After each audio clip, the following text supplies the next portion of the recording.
কী কী মশলা ব্যবহার করে? তো বহুত পদের মশলা আছে। বলেন না, শুনি না কি। আমরা তো ব্যবসা করবো না, আমি শুনতেছি। আদা, রসুন, পেঁয়াজ, তারপরে মাছের মশলা, গরুর মশলা, গরম মশলা, হ্যাঁ বারবিকিউ সস, হ্যাঁ সয়া সস, সয়া সস আর বারবিকিউ সস, এগুলো সোয়া সস, বারবিকিউ নাকি? Barbecue sauce, barbecue barbecue sauce কিনতে পাওয়া যায়। হ্যাঁ সয়া সস,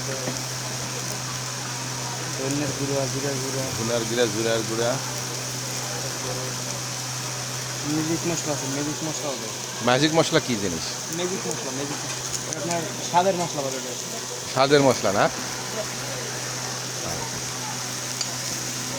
যদি ঘুরে দিবেন না এরকম থাকবে, হুম? এরকমই থাকবে।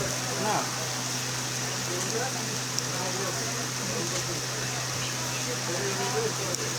বেশি মাছ কি বেশি হাট করবো?